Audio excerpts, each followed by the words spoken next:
let me just say, I get questions about this all the time. Healing is like a roller coaster, okay? It's like a roller coaster of emotions. You don't know what's coming next. You're riding down that hill, you hit another hill, like another slope. Listen, it's fun, like a roller coaster, but it's a lot and it's unexpected and you don't know what's going to happen next.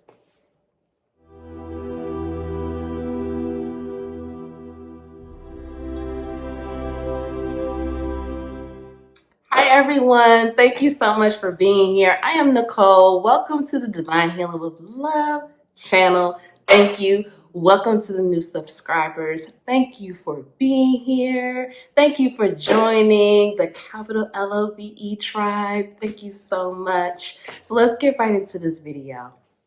Healing. I get questions about this all the time, like, just about healing and does it ever stop, and how do I know if I'm healing, how do I know if things are going well on my journey. So I try to give these examples because that's just the teacher in me. I try to make things practical. Healing is really like a roller coaster. When I really started healing, when I first started really intentional healing, okay, because healing needs to be intentional. Let's just say that first. It needs to be intentional. You need to, I'm not saying make a plan, but again, intentional. Like you're intentionally, things start coming up and you start being triggered, okay? When you start feeling these triggers, you need to follow your triggers. Follow your triggers because your trigger is going to lead you on the healing path. No shade, no tea. This is real talk. When someone says something that makes you just feel like, again, triggered, like you're going to explode, like you can't take it, that's a trigger. Or if you're just lashing out on someone because they said something and the other person was like, whoa, I didn't,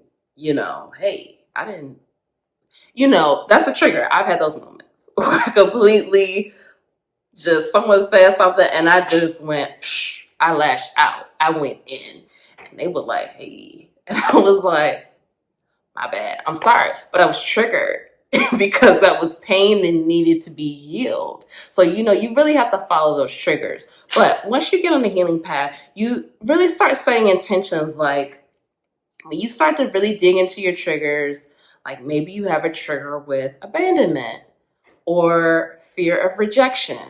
I use those a lot because that's what a lot of people are dealing with, okay?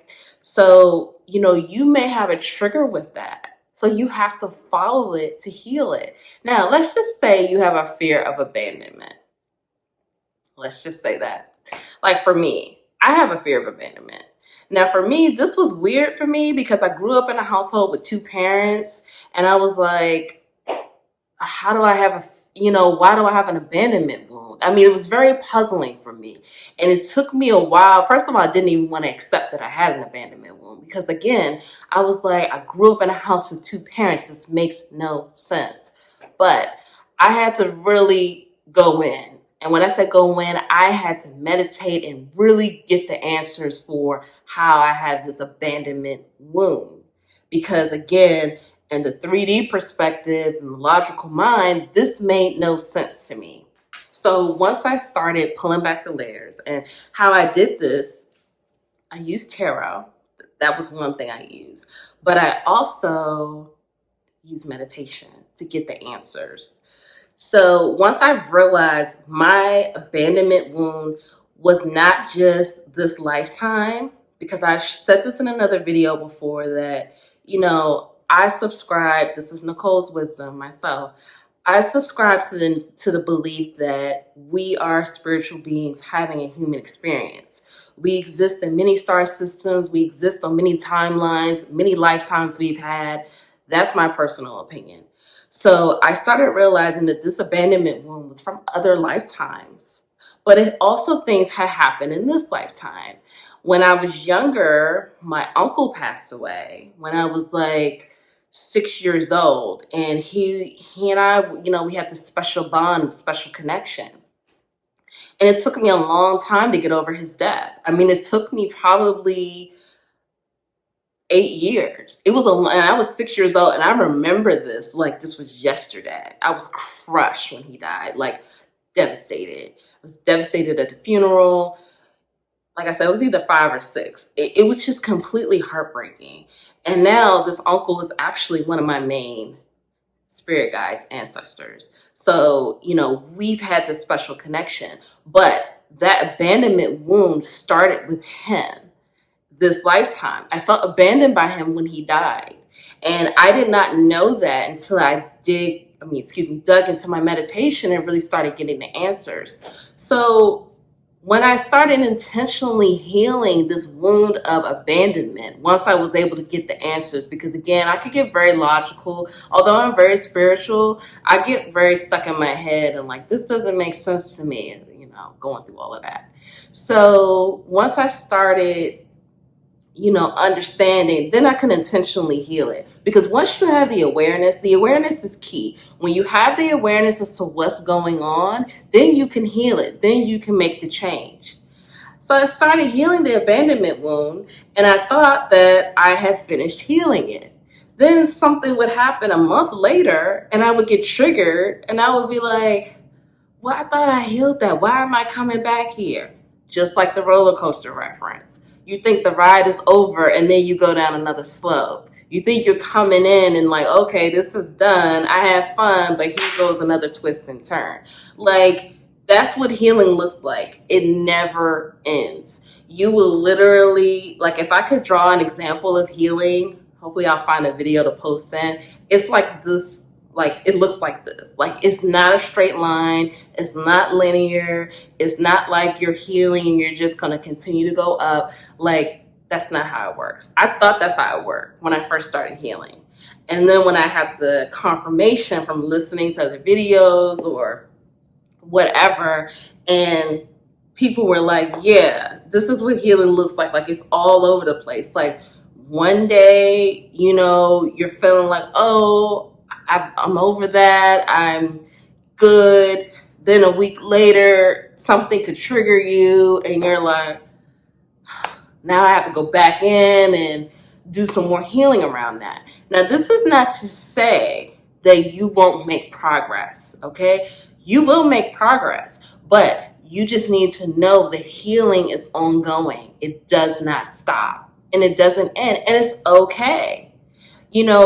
You have your moments where you do deep healing, where it's like, I have those moments where I know if I get the message from spirit, it's time for healing or it's time for a deep heal. I know I got to get on my game. Like, no, we're not playing. Like, if I have to set aside a whole week, like, I'm cutting back on this, I'm cutting back on that, because I need to spend more time meditating. I need to spend more time in nature. I need to spend more time journaling. Like, whatever your healing process looks like. But then there'll be other times where, I'm not saying you're doing light healing, but it's just not as intense. It's not as heavy.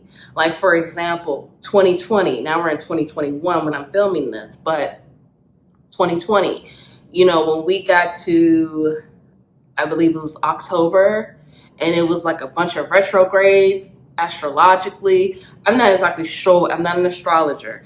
I'm not exactly sure what the hell is going on, but I was doing massive shadow work, and other people were saying the same thing. Like, it was so much shadow work, so much. I have a video on shadow work. You can go back and check that out if you want to know more about that. But it was like October felt like Triggertober. Literally, I was getting triggered every single day. Every day I was getting triggered, and I was like, I was literally feeling like head underwater. Like, it was just so intense. So every day, literally it was like 6 weeks. It was like October and most of November until like probably around Thanksgiving. It was like 6 weeks of deep healing. I mean, of course I did other stuff, but it was deep, intentional healing because it was so much being triggered, being activated that I had to deal with. And, I didn't have a choice because I was aware, because I know. Like, once you know, it's always about that awareness. It's always about awareness, because once you know, then you have to do better. You got to be better and do better. You can't just let it slide, because you've made the decision. When you start to heal, you've made the decision that you're going to become your greatest version. You're setting out to become your greatest version. So now it's no games. We're not playing any games. Like, you have to do the work. You have to do the work. And so that's that. Because guess what? The more work you do, the more rewards you get. And that's on everything. Like, healing is tough and it can be intense, but the rewards, so much sweeter. Like, I cannot tell you. I mean, I'm going to be making more videos on this, but my life has changed so much. My life has literally gone from this point. Like, again, I'm going to be giving it to you in different parts, but my life has drastically changed. So the rewards are sweet because you are doing the work, you are healing, you are becoming your greatest version, and you're taking it seriously and you're owning it. You're accountable. You're accountable for your actions. You're becoming better. You're improving your relationships around you. And guess what? If those people aren't on board, they'll be gone. And better people will come in. So don't even worry. Don't worry about it. You got this, because you're in alignment and you're doing what you're supposed to do. And that's that. And it's a beautiful journey. Not to say that it won't be difficult, but it's going to be beautiful because you're becoming your greatest version.